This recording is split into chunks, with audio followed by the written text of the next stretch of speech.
if I'm jumping from thing to thing, and then I look behind me and I see a sea of unfinished projects and a lot of hurt people who were like, Matt, where'd you go? You were so into this, a year ago.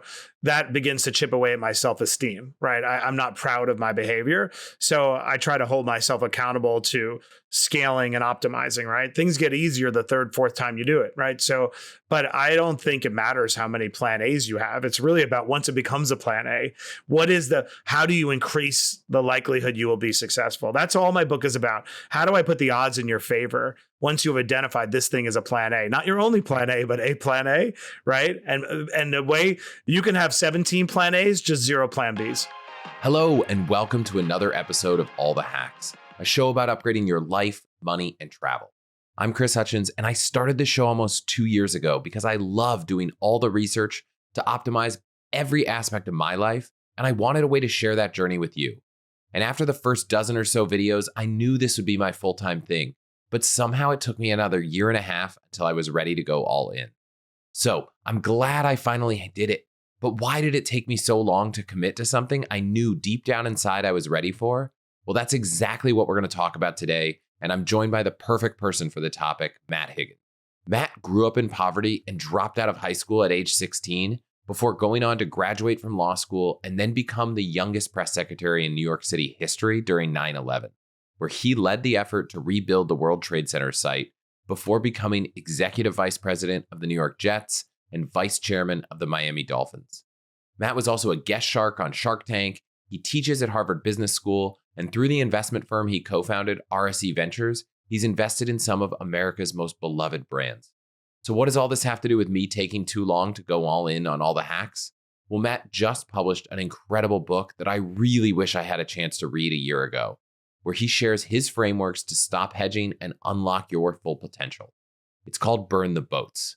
So today we're going to talk about why too many of us are driven by fear and why we wait for the perfect moment to act and why so often we subconsciously construct a safety net or plan B that actually holds us back.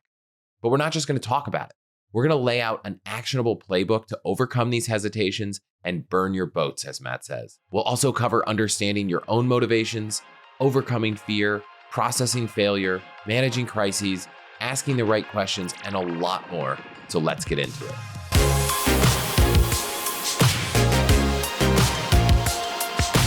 Matt, thanks for being here. Thanks for having me. I'm excited, Chris. It's funny, I read the front top cover of the book before I opened it, before I dug into it. It's like, you can unleash your full potential, all this. There's a lot of books that cover topics like that, Awaken the Giant Within, Tony Robbins, all this stuff. What's going to set this story apart? That's a great question. Big picture.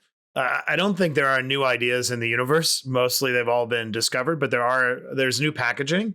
And when I read a lot of business books on the subject, not disparaging anyone in particular, I do feel like they're written like reference manuals, number one. And by the third chapter, you've basically got the crux of it, but then they're very repetitive. And that's not how people learn information. I'm a storyteller by heart. I was a journalist when I was a kid.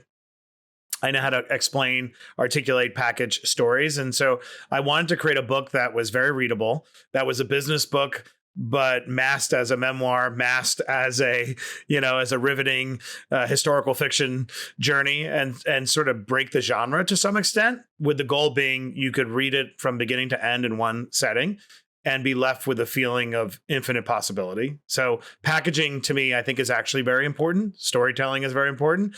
And I've accumulated a lot of wisdom through a lot of heartbreak and a lot of incredible opportunities, and thought that I had something special to share. I think you're selling two parts of this short, having read most of this book, is that one, I think the idea of there being this plan B that there are benefits from not having and getting rid of, I think is a little bit of a unique perspective I hadn't read before. And so we're going to get into that. And then I think the second is, you said it's a business book. I'm curious if this really is just for people running businesses, wanting to start a business, because my perspective reading it was that it has a lot more broad applicability than just being for business people. Yeah, that's a good point. Like it doesn't quite know what it wants to be, but I would argue that business is just the tapestry, or the canvas rather, and that at the end of the day, it's really just about anybody, which is everybody, looking to unleash their potential. Yeah, I mean, I heard you say this is for people who want to break out. They feel like the universe has a lot more in store for them, but they keep finding obstacles. So let's just jump in. What do you think some of those common obstacles are that kind of hold people back from pushing forward?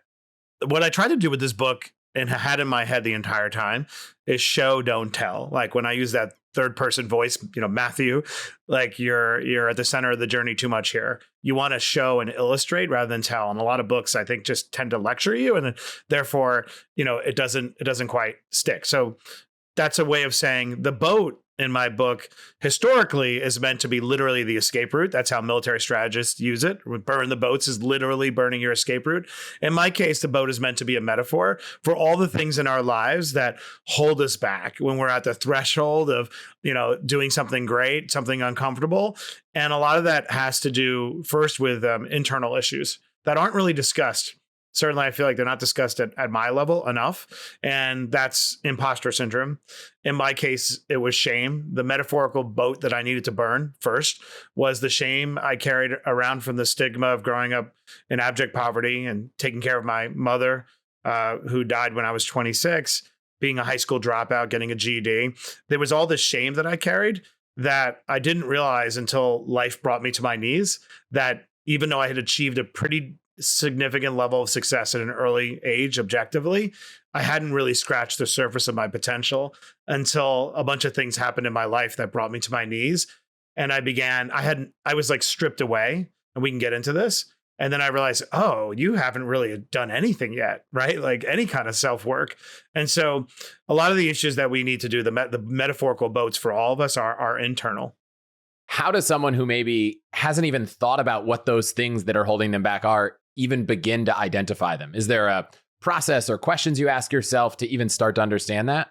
Yeah, I think self-awareness is the greatest arbitrage in the universe. We're sort of taught that we should go to Barnes and Noble and buy my book, or, go on YouTube, watch TED Talk. And no one ever emphasizes, like, actually the greatest upside in ROI you can have is is self-awareness and reflecting what's going on inside you. So the first question, even when I'm doing a deal and I find that a founder, CEO, or entrepreneur is help resistant, I try to identify what are you afraid of?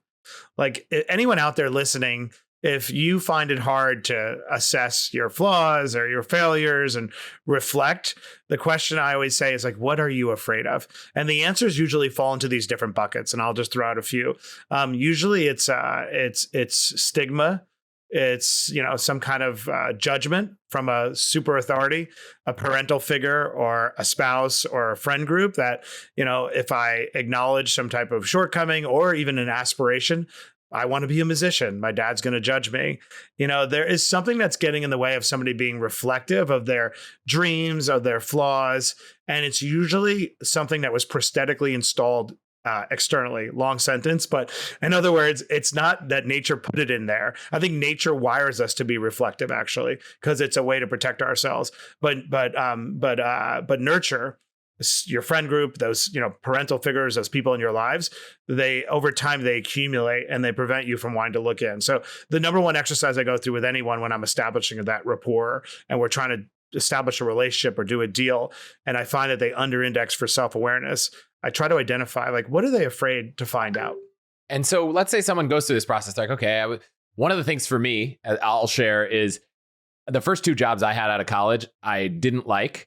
And so I was convinced for probably a decade that I couldn't be happy and make money. And so I was so afraid that I would either work a job I didn't like or have no money, that this entire optimization and savings journey really began from, I need to find every way I can to save as much money as possible so I don't have to rely on a job to be unhappy. And over a decade, as I managed to do that saving, I also managed to realize, oh, there are other jobs. There are other things you can do with your life that will make you happy. But it took me a lot of work trying to figure out, why do I think that I couldn't make money and be happy? What is it?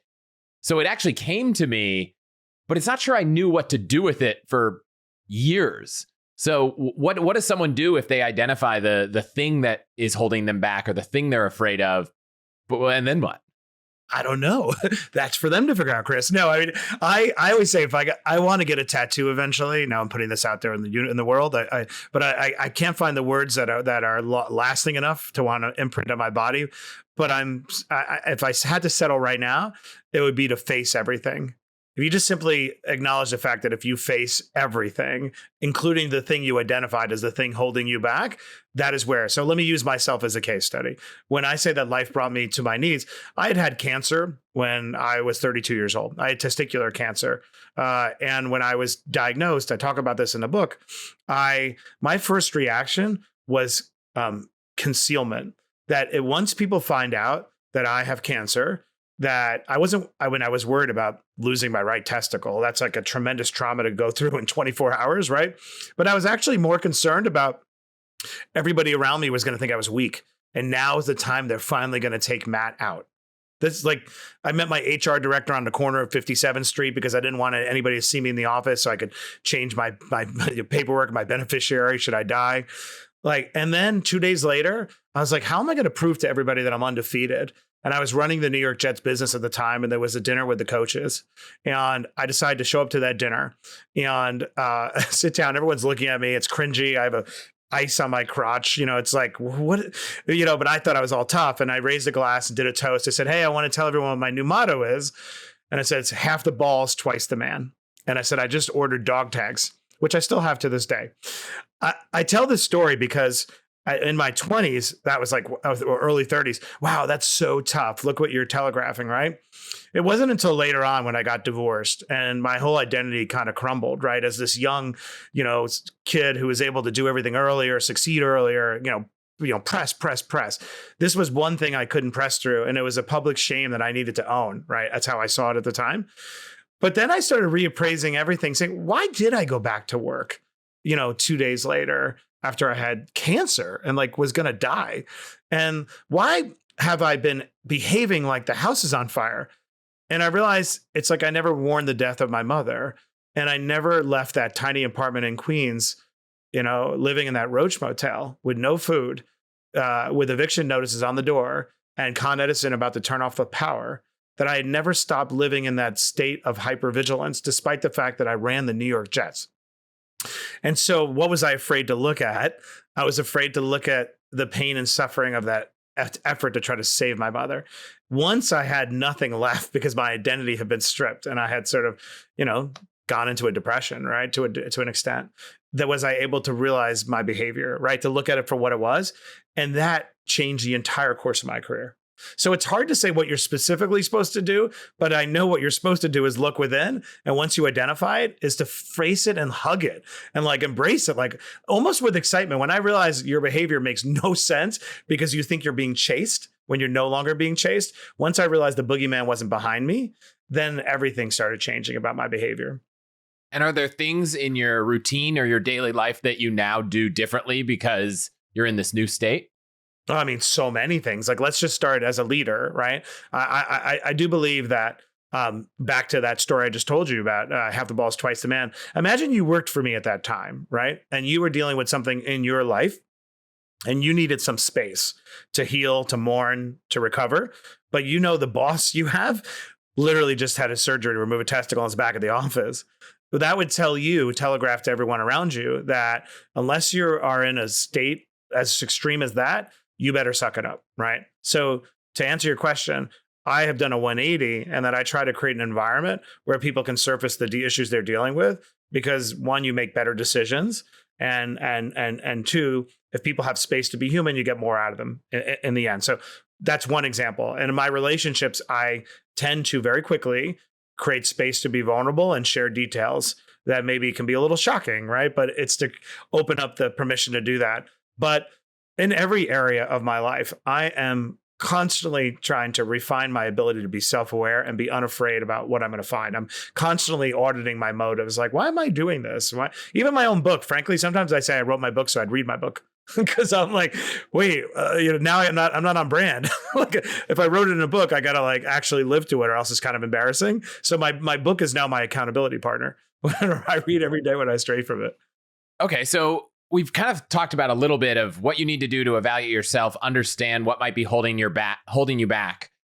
If we look forward now, I know a lot of people who maybe they're not caught up in what's holding them back, but they don't know where to go.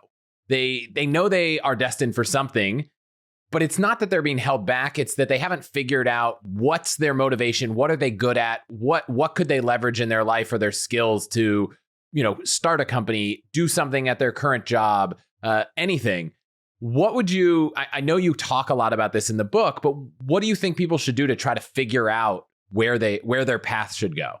And I have this dialogue with students oftentimes at Harvard Business School. You would think top of the world, right? You've made it. You're at Harvard Business School. Your life has been de-risked. You'll always have a six-figure job. And yet I find even at that level, people can sometimes be totally lost. And it's because they're asking themselves the wrong question. They're asking the question of, what do I want to do as opposed to who I want to be? So I go through this discovery exercise with everybody I meet. And I say, when you imagine yourself the happiest, are you a creator or are you an executor? You know what I mean? Are you the one who, when you imagine the environment that you thrive in, are you alone at a desk or are you in an office, right? Like the who do I want to be and how do I want to spend my time questions are way more important than what do I want to be? I want to be a lawyer. I want to be I actually think we should be spending way more time meditating about context, environment, the cues that tell you a little bit more about yourself, right? For example, in this exercise, it's in the book, I was talking to a student trying to figure out what they want to be. And then in the series of questions, she had said, actually, I want to be the one who enables a brilliant visionary, but I don't think I have it in me. So I want to be the one who uses my hard skills to make somebody's dream come true. And I said, okay, we can work with that. Well, what kind of context do you enjoy being in? And she said, her name was Rachel. Well, I love the beauty industry and I'd love to end up there. I said, oh, well, as luck would have it, I'm good friends with Bobby Brown. Bobby Brown admittedly hates math and she's about to launch this new company called Jones Road and finally go out on her own. And she needs somebody, a quant, and, to help her with that. And I picked up the phone, put it on the table and I said, if Bobby Brown answers right now, this is what's meant to be. She did. And fast forward, Rachel ended up working for Bobby Brown and launching her new brand. So I just say that as an illustration about what happens when you shift the questions to where do you want to work, what company, to who do you want to be. And I go through that in the book too, these kinds of questions that help you identify who you are as a person. I mentioned that some people might not know where they want to go. And you mentioned a couple things I could talk about. You have an exercise in the book that I think people should buy and take, no matter where you are in your career. What about when someone has an idea of what they should do? And this is kind of going to bring it back to the title of the book, but they're kind of wavering. It's, for me, I started this podcast and when I did, I kind of put one toe in the water and said, let's see if there's 8 episodes. Let's run it for a year before I kind of really jump into it. I think this is one of the biggest themes. You titled the book so obviously it's one of the biggest themes, but how do people kind of really get the buy-in and commitment in themselves, and what's kind of the research say about the way you plan and the impact it can have on the outcome? Yeah, I think when I meet someone or a business owner or founder who the business is either failing or in some respects it's failing them emotionally because it no longer satisfies their soul, right? Few years in, when I do the postmortem about like, how did we get here? What I often find, it's because they refuse to ask the right questions at the beginning of the journey. And there's a few reasons why. When we have a great idea at 3 o'clock in the morning, most people are so excited that they've had something that stirred them, especially if they're in a bad situation, that they are then afraid to subject that idea to scrutiny, right? Because we also aren't taught to focus on opportunity costs, especially if we don't value ourselves enough. We don't want to talk about opportunity costs. We instead focus on how do I implement this idea? And I think that's how most people find themselves in a bad position. So I do the opposite, right? I totally focus when I have a big idea on opportunity cost. I try to project Matt Higgins 3 years from now and ask whether this idea is big enough, interesting enough, valuable enough to sustain me 3 years from now. That requires you to believe 2 fundamental things. One, if you're somebody who come up with a good idea, you can come up with an even better idea a week from now, right? It's a little bit like real estate. Brokers will always tell you there's always a better house coming on the market next week. The same is true with somebody who's an idea factory. So don't be afraid to rule out your own idea. And then two, I go through the exercise of opportunity cost. I try to imagine what could be better than this. What could be, in 3 years from now when I'm out of this situation. And the reason why that's so important is most people make relative decisions to the situation they're in to escape it, right? Most big decisions we make, and you see this in personal relationships when somebody leaves somebody for another person, that rarely works out, right? And same thing with a job. If you leave a job for another job, if you take a job just to leave the last job, that usually will leave you unsatisfied too. So the reason why this opportunity cost decision matrix is so important, because it will help you figure out, am I running from something or running, to something? So I go through in the book this exercise around opportunity cost to pressure test our own ideas. And if you do that, and you spend a couple of days or a week, going through that exercise, you'll make a much better decision. That's a sustainable decision. You mentioned the idea of just leaving a job for another job. So to go back to this isn't just about running a business. This isn't just about being a founder. Ideas that came to my mind were deciding to quit your job to do something totally different. That isn't starting a company. Are there ways that you think people can process those big decisions and think about the things holding them back? So let's say we've identified, okay, I'm not just trying to escape this job I don't like. I've really found a thing I think I'm passionate about. I went through this myself over the course of 18 months with this podcast, but I think there are a lot of people out there who they have the idea and maybe they're not being pushed away as much as they are being pulled, but they're just scared or there's fear about going all in. So let's talk about going all in. Let's talk about burning the boat. Let's talk about why maybe going slow or having a plan B, it isn't actually helping you. Yeah, no, great. Terrific. No, so we have our idea. We've done our exercise. We've pressure tested opportunity cost. It's an idea worth pursuing. We're ready to go. And then we get stuck, right? And so what are the reasons people often get stuck? Obviously, one is fear. And so when people sometimes hear about the title of my book, Burn the Boats, they presume I mean reckless abandon, but the book would be called Burn the Boats with You in It, and it's not. So I am one of the most paranoid risk takers you're ever going to meet. But how you synthesize risk and fear is everything when it comes to plan A. So what do I mean by that? That those who are able to fully commit to their own dreams and ambition have done the work to process the worst case scenario at the outset. So I'm always going through the following exercise when I have a big idea that I want to go all in on. And that is one, what's the worst possible thing that could happen if this does not work out? It's the first question I ask. What would I do if the worst thing that could possibly happen happened? How would I mitigate it? I have never asked myself that question and never had an answer to mitigate that is entirely within my control. So, what I find is mostly the reasons are not practical. They have to do with judgment and fear of being judged or fear of being embarrassed. But to the extent to which it's, I started a new job and it ended up being out of my depth. That was my plan A.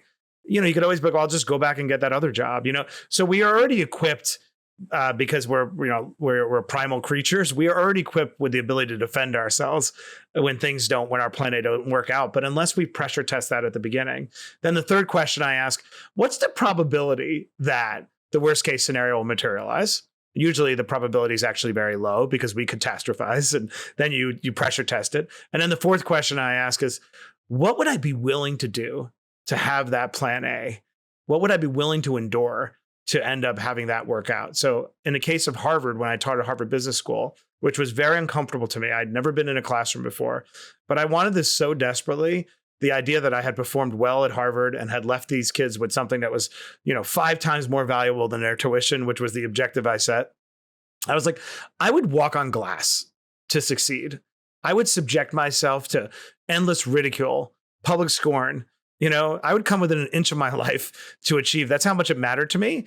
And when I pressure test through those 4 questions, through that synthesizing risk, I was like, it's a no-brainer to go all in. So why does it matter? Why does that decision matter? Because when we are pursuing really hard things that take a long time, you're going to take incoming, external and internal, the voice in your head, people around you that are going to make you want to turn back, right?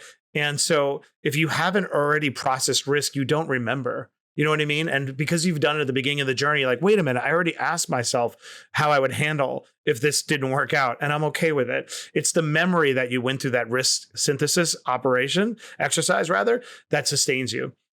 Let's talk about a little bit what plan B means. Sometimes people think plan B means risk mitigation.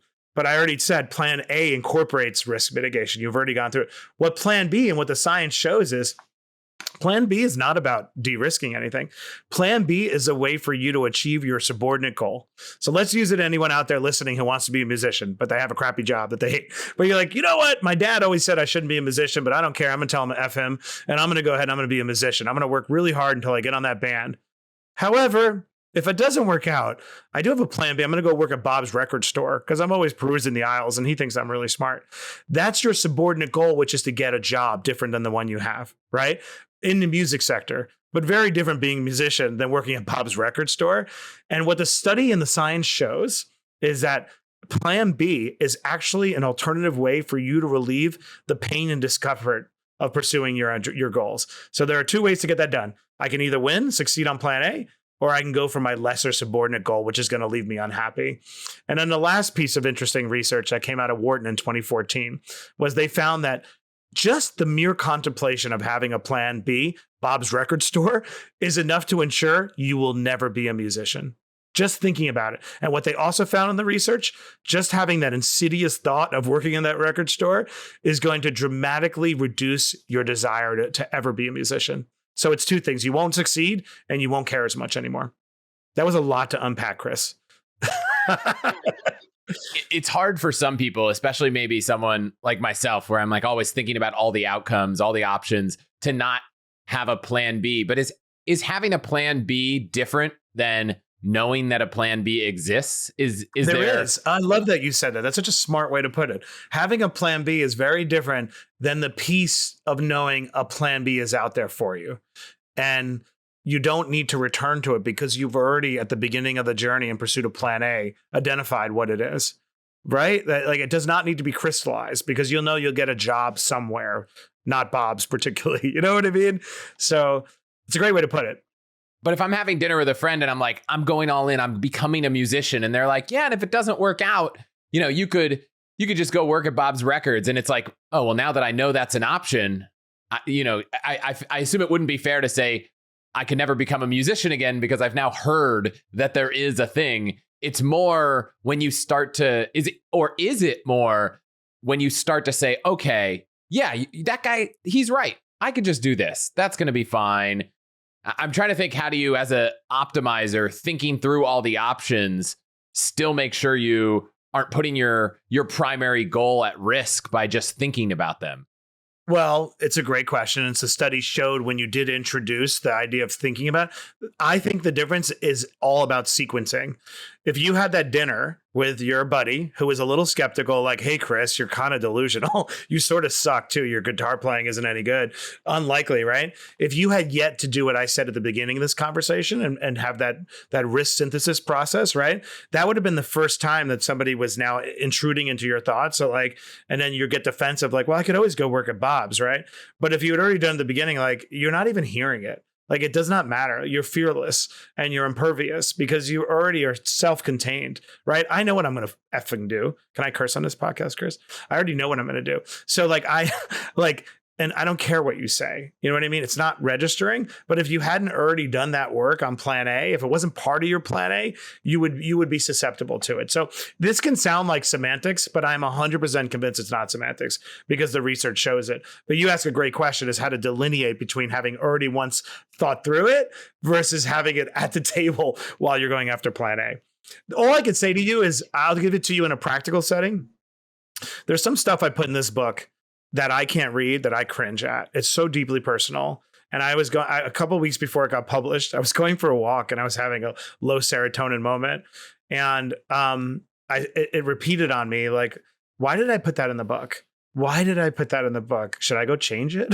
And then I was like, wait a second. We already went through this, Matt, at the beginning of the journey. You put it in the book because you're pretty sure somebody out there who's reading it right now is depressed and hopeless.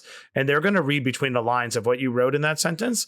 And it may change the trajectory of their life. You've already made the decision. That's the difference, right? You know what I mean? And then I've already gone through, all right, so it gets published and amplified in ways that I didn't really intend. Like I'll live with it, but the benefit of helping somebody out there read that sentence is worth it. So again, nuance, but not semantics. And when I think about this idea of, okay, go all in on this thing, you can be impervious to the feedback that maybe it won't work because you've committed, you've, metaphorically burnt your boat. Does that necessarily mean you have to commit to the full goal all at once? And I'll give a concrete example that we talked about for 2 minutes before we got started. Was I have this vision, and this is the first time I think I'm sharing it on the podcast, so it's kind of fun, that there's AARP, is this thing that everyone knows. Oh, my parents, they're retired, they joined this organization and they have all these great things, and they've created a community of reasons that you would join a membership program for something. I don't see something like that for the millennial who likes experiences. They're not going to join AARP, though I have in the past said you can for deals. Like even as a not old person, retired, you could join. But I thought, oh, what if I start something that could be a valuable membership that I hope people get value out of, related to all the hacks? So it's an idea I have. I haven't gone all in on it yet, right? I haven't even said I'm going to do it until right now.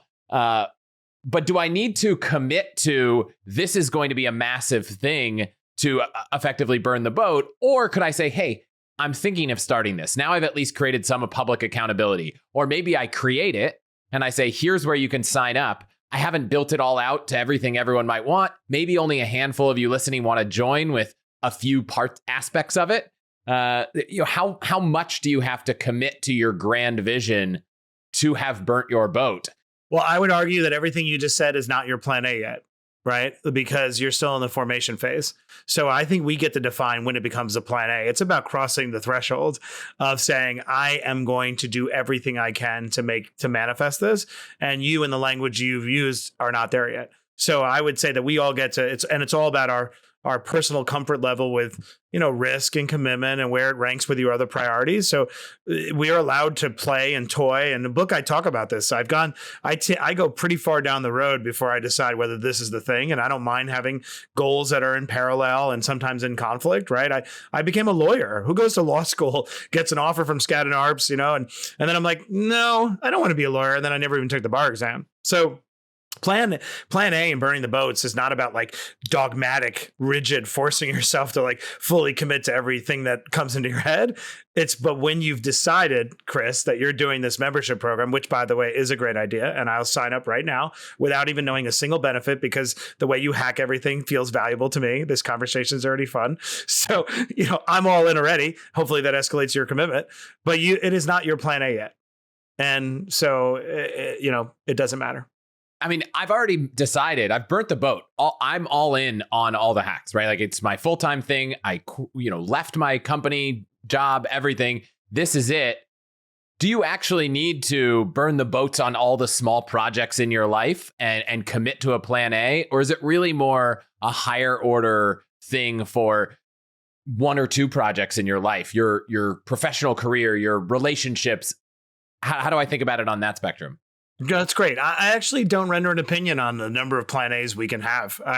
Because I think the joy of living, at least as I've identified it, is in the perpetual pursuit of these growth opportunities that stretch me, that make me uncomfortable. And they tend to be operating simultaneously. What I do though, is I try to consolidate my gains, because if I'm jumping from thing to thing, and then I look behind me and I see a sea of unfinished projects and a lot of hurt people who were like, Matt, where'd you go? You were so into this, a year ago. That begins to chip away at my self-esteem, right? I'm not proud of my behavior. So I try to hold myself accountable to scaling and optimizing, right? Things get easier the third, fourth time you do it, right? So, but I don't think it matters how many plan A's you have. It's really about once it becomes a plan A, how do you increase the likelihood you will be successful? That's all my book is about. How do I put the odds in your favor once you've identified this thing as a plan A, not your only plan A, but a plan A, right? And the way you can have 17 plan A's, just 0 plan B's. I'm having this conversation in my head of whether the mere existence of multiple plan A's is plan B's, but I feel like I gave you the framework before. This is a fun question. a plan B is by definition a way to achieve the subordinate goal of plan A. So that's how it becomes a plan B. That's why the musician and Bob's record store is a perfect way, because both give him a new job, right? But they're very different. So as long as you're 17 or your membership club, your podcast, right? They're not planned. They're like very hard things that are, that require total, utter commitment. Yep. Yeah. For me, I think I try to have a few number of things because I just personally can't manage lots of projects at once, which goes back to something you said in the book. You talk about how to figure out what you're good at and accept that you're not good at everything. It took me a lot of time to process this, and I'll shout out, my time at Wealthfront as a product manager. I realized there are parts of being a product manager that I'm just not good at. And I realized that not as early, but early enough. And I think it's hard for people. So I'm curious if you have any tactics for people to kind of realize it and accept it, because I think it's so easy to assume that if you're good at something, you can be good at everything. And, it's very hard to be self-critical. But I guess both, how can you find it? And maybe what are some things you could say to encourage people that learning the things you're not good at is actually a valuable thing to learn? Yeah, well, so great questions. I mean, there's a concept in land use and zoning that relates to property, and it's to ensure that property is always put to its best use based on the current context, right? So it's called highest and best use. And to make that less abstract, a warehouse in Tribeca in 1920 was the highest and best use of that warehouse was as a slaughterhouse, right?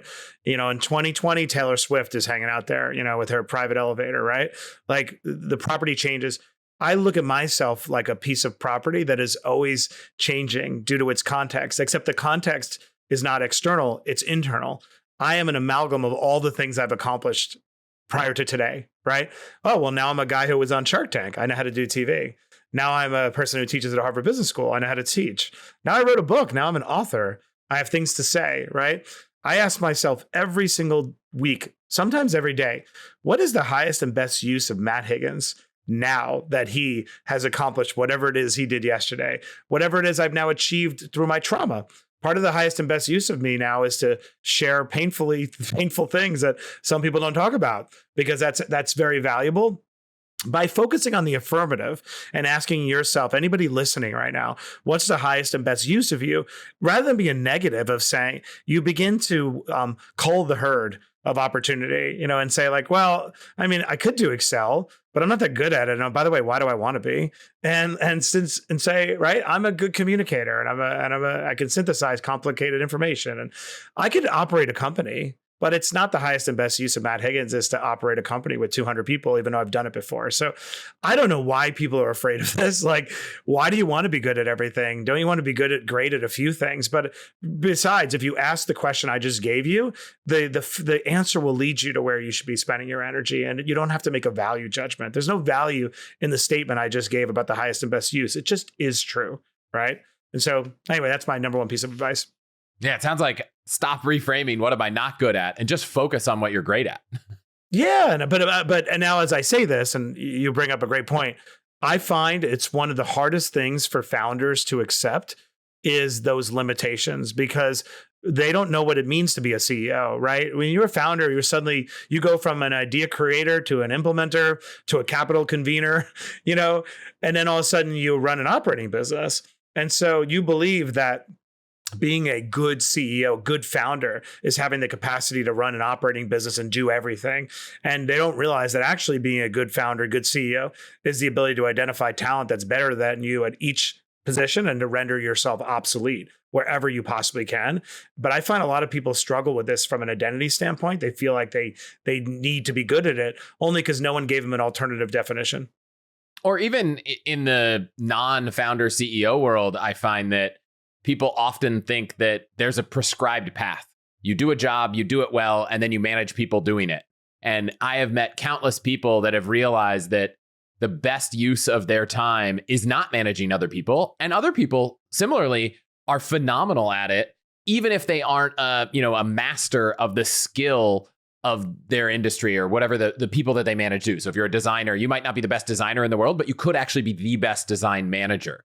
I find a lot of people feel, for whatever reason, they want to be branded like an operator. They're insecure about not being an operator, which fundamentally being an operator and managing people is being a very good therapist. And a lot of people don't have the patience or the EQ to be a therapist. And so therefore you're probably not going to be a very good operator, right? Because it requires so much time and patience to get the most out of people. But I find that scenario a lot. People just get insecure about not being like an operator, like an Interesting. executor. Yeah, I find that Yeah. so many people think that management is the next step, and I'm excited when I hear stories of people that realize that that wasn't the case and what they did.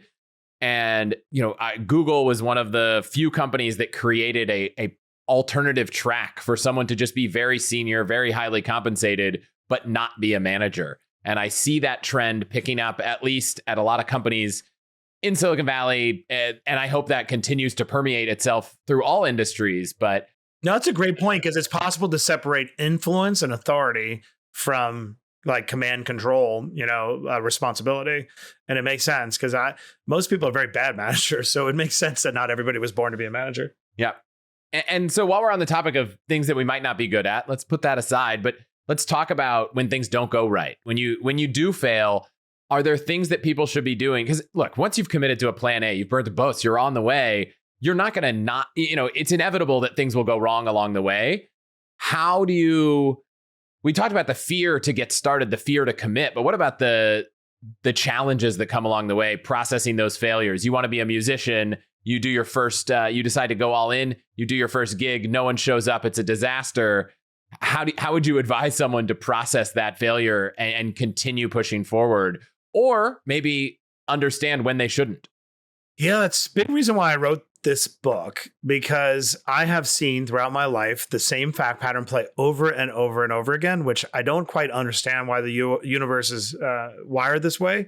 But, the act of persistence is a tremendous predictor of future success, right? The mere act of persisting and surviving another day will and ultimately beget success, which doesn't make any sense, right? Like, what do you mean? I just stay around another day? I just push through and then eventually I get what I want. But the answer is it's true. And so I talk in the book about the most successful people I've seen with breakthrough success. If I try to discern, like, what's the common fact pattern here? Come from all sorts of different fields, different walks of life. And what the common fact pattern I see is when they face a setback, they simply expand the definition of what success looks like to accommodate that particular setback. It sounds almost delusional. It's like, I'm so glad that didn't work out because I never would have hired Bill. And now that Bill's here, I'm going to make $1 billion. Like it's so, and yet when they have a win, it enhances their self-esteem. So what's the point of saying that? It's very important how we process failure. One, accept the fact that the goal is to continue, is to survive. So how do I survive? How do I keep going? And the number one thing you need to do to survive is to preserve your sense of self-worth. It's something we don't focus on, but your number one objective when you have a setback is to ensure that particular failure does not become enmeshed with your permanent identity. So number one, my process is I acknowledge that I failed. So I remain intellectually honest. Also, by acknowledging it verbally and otherwise, it loses its power over you. The fear of even acknowledging it is the thing that kind of is half the battle, and being able to be like, yeah, I failed, whatever. But then number two, I am not a failure. Like, I just refuse to be identified. And that's the point I made about these outrageously successful people. It's like, it just does not penetrate their reality distortion field. They don't. So number two, I'm not a failure. Three, but what is a failure trying to teach me? How do I extract maximum value from this failure? Back to my point about survival and persistence. In the failure is the answers to your future persistence, your survival, and you have to mine it and sit with it for a bit.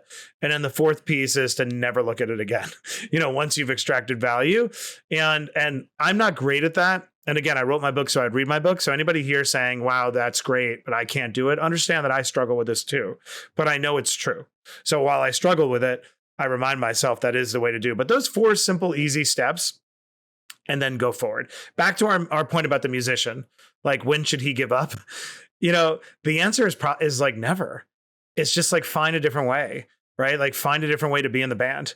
Maybe you're not the lead guitarist, but you're in the damn band. You know what I mean? And just like never stop. That doesn't mean never iterate, never course correct. That's like you have to do those things, but just never stop.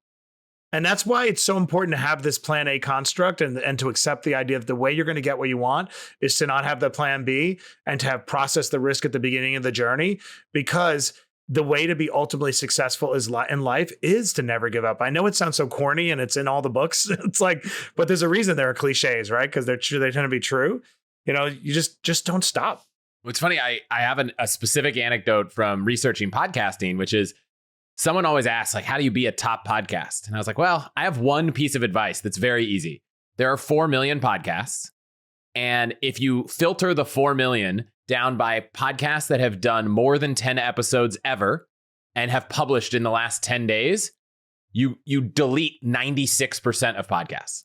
So it's like, if you want to be in the top 5% of all podcasts that have been created, not the top 5% that are active, but of all, you literally just have to produce 10 episodes and keep going. And that's it. We don't want to accept that for some reason. I don't know why. I mean, because it's really hard. And there are moments like I'm going through something right now. There's always moments when I think that can't possibly be true. It can't be that if I just stay the course and continue to make course corrections and refinements, that ultimately I'm going to get what I want. No matter what, despite everything I'm saying right now, it gets bleak for me. And I cannot believe that statement is true. And yet I just force myself to believe it. And in the end, it is always true. It's just, I don't know how it's going to play out, right? Like there's even my book, when you open my book, anybody out there who reads it, they'll tell you just a funny story. I did a huge SPAC, a $200 million SPAC during a pandemic.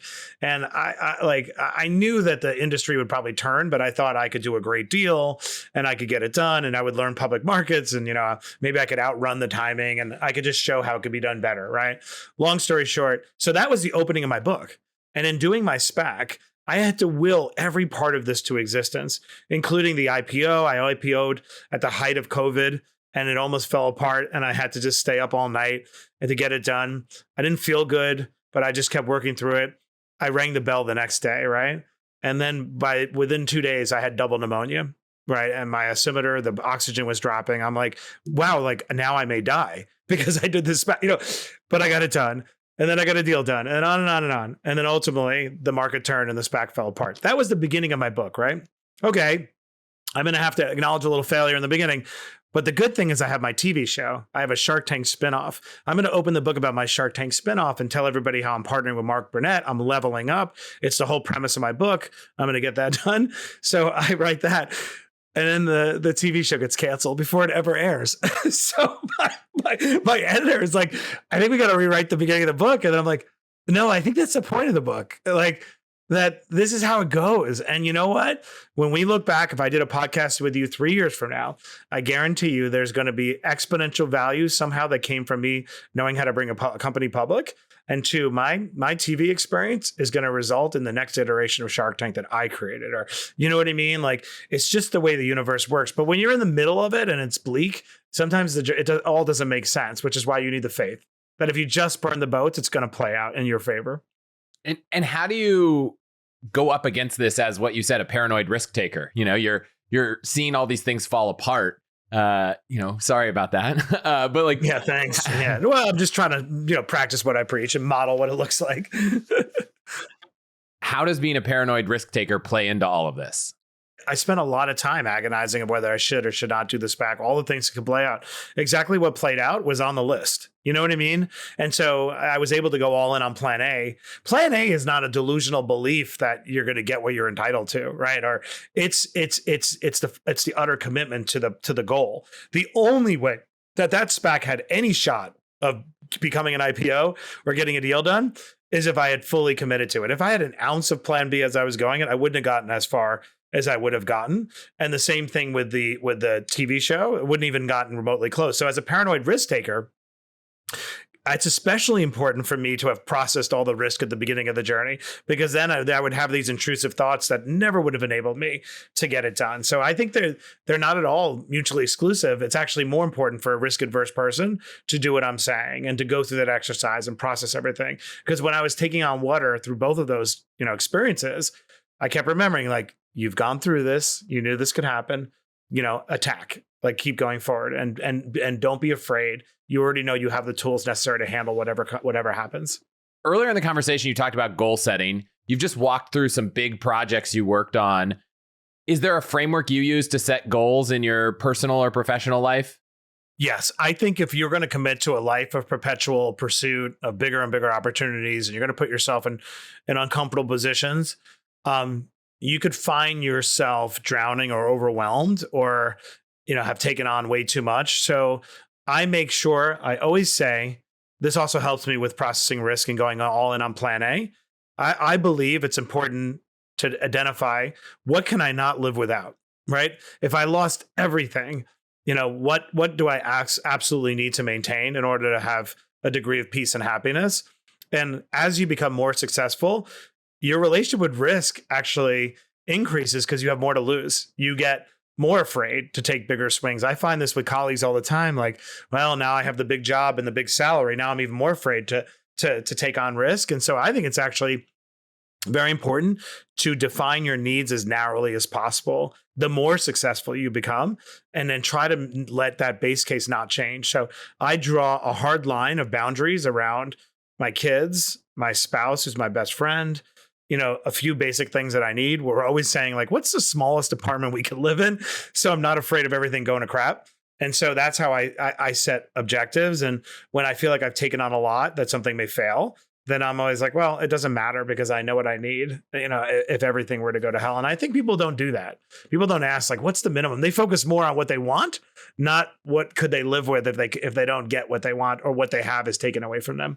You've had experiences in your life that have dealt with all kinds of crises, from the biggest stage to lots of business operational things.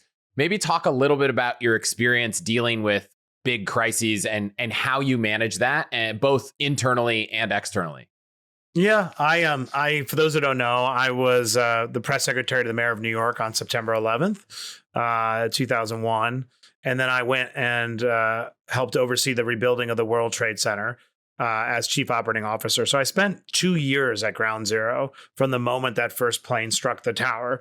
And so, the most extraordinary, complicated, and gut-wrenching crisis maybe in American history. And my first takeaway that I learned from that experience was how showing up is half of everything. And how people get that wrong. They get that wrong in every context, right? CEOs, leaders, you flail. That most people are looking for just from symbolically and actually for you to show up and identify that you're here, that you're in charge. So whatever situation I find myself in, even in a personal crisis, I say, am I showing up? And showing up personally means, am I facing the thing that is the crisis, right? Back to my earlier statement, if I had one tattoo, it would be face everything. So showing up is number one. Number two, is it back to, what's the worst possible thing that could happen in this crisis? And how would I deal with it if it played out, right? And what's the likelihood of that playing out? I ask myself those same questions when I'm in a crisis. And then three, I look for the silver lining very early, right? This law of physics that every action has an equal and opposite reaction is very much on display in a crisis, right? No matter what happens in this world, when there is a crisis and something bad happens, a portal is going to open up to a parallel universe where something good is happening as a result. Sometimes when that involves pain and suffering, it's very hard to accept, and you have to just wait for that to materialize. But when life or death is not on the line, you should give yourself permission to say, okay, I just lost my job, which is a big crisis, but what's the portal that just opened up to a parallel universe? Oh, well, I have nothing to lose. Now I'm willing to go all in on being that musician, my plan A, right? Now I don't have to settle anymore for Bob's record store. And so I do think, again, not in life or death situations, but every time I have a crisis, I get excited by what's the portal. You know what I mean? Where am I going? What's going to happen in my life as a result of what just happened? And I think if people can change their and there's another way to say it. Rahm Emanuel said it, mayor of Chicago, never let a crisis go to waste. But it's another way of saying what I'm saying. But I do talk in a book too about one of the interesting things when you look about a crisis, and sometimes you assess how you performed. And if you admire how you performed, often the reason is because you had clarity of decision making and you act decisively because you had few choices. A lot of my book is about how do you migrate the benefits of crisis decision making in times of peace, right? So that, no one wants to have cortisol flowing through their stomach in order to, behave effectively. But there is something to be said for the clarity of crisis decision making and applying it to everyday life. So that's a good question. It brings up a good question. If someone's trying, let's take someone who's at a job, they don't love it, they're trying to figure out what to do next. Do you think the average person is spending too much time trying to make that decision or too little? I think the average person is spending too much time looking to settle to escape the pain of the current situation and not enough time believing that the right situation is out there and confidently pursuing it. I think the same is true of relationships too. We sort of we want to relieve the pain of the status quo, and therefore we settle, and not enough time trying to identify what's the right situation. So we tend to repeat the same bad patterns, I believe. Most people fall into that trap. And that's because you don't value yourself enough. You either believe the right situation isn't out there, or you believe you don't deserve it, especially true in personal relationships. You just like don't know, or you don't think you're worthy. Well, on the professional side, I feel quite amped right now. I'm like, I am, I already did the plan A, went all in on the macro idea of what I'm building here, but I'm ready to start. Well, I'm excited. Look, you already got your first customer right here, and it was effortless, and your acquisition cost was zero. Yeah. Well, just to be clear, I have had two listeners or readers use this feature on the newsletter on Substack that says, I'm going to commit to spend. I think both of them said, I'll pay $100 a year for a membership. You just have to build it. So technically, Matt, unfortunately, you are customer 3. Huge shout out to customers 1 and 2. Chris, I have news for you. I'm willing to pay $400 for the premium membership. Oh, okay. I am technically still the first premium member, as I have upsold myself. Tier 2. Okay. Well, see, this is what happens when we commit to Plan A publicly on a podcast. I know. So I'm excited to do that. In fact, I guess I should probably commit myself to this even further and say, if you go to allthehacks.com/ let's come up with a name. If you go to allthehacks.com/join, I'm going to put up a page where anyone listening can join a membership that I will create. And the one thing that I will commit to having in it now, there's not a lot of features, is I'm going to do a once a month call just for members, Zoom call. You can join, ask anything. We can talk about anything. I'm not going to record it. I'm not going to put it out to everyone. We'll at least do that. And the goal in the long run is to build a real membership, to have perks and benefits. I have some crazy ideas on travel. I'll talk about them in that first Zoom call. But if you go to that page, I will set something up by the time this airs. But can we use this as a case study, though? Because one thing we didn't get into is something I talked into my book about the loneliness of being on the bleeding edge and what happens when you have a revelation or an epiphany like you've had with this membership idea, which I think is fantastic. But let's say I was neutral, right? What happens is there's the relationship between the magnitude of an opportunity and the amount of data there is to support it is inverse, which makes sense, right? If you have a really great idea, and that you only use C, right? Because you're so early, there's not going to be any data out there to support it, right?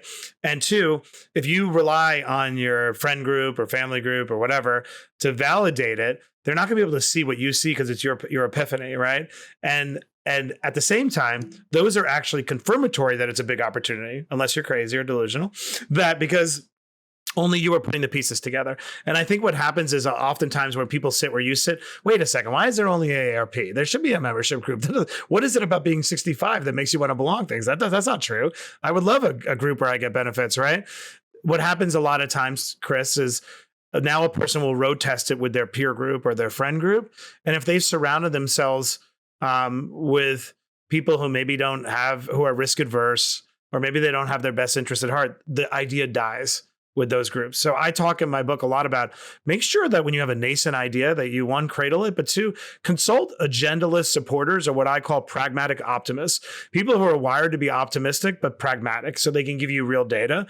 But it's really important to sit with this idea that like when you have a big opportunity, a big idea, there isn't going to be the data or the affirmation to support it in the early days. And don't let it die at that point. Because the best innovations in life are gut sandwiches. They began with intuition like you just had, a little bit of data, AARP, the thing exists, but you're gonna launch this based on intuition and my early membership fee of $400. Love it. So if anyone listening right now has a thing, whether it's a new career path, a new job, anything, my strong recommendation is to check out the book, and maybe you can burn your own boat like I just did on this episode. We're all in on a membership, and we'll see where it goes. Where can people find anything about what you're working on? I know you've got some cool bonuses on the book online. Where should people go? Yeah, I have a website, burntheboatsbook.com. I tend to spend a lot of time on LinkedIn, so find me there. I love to hear their feedback.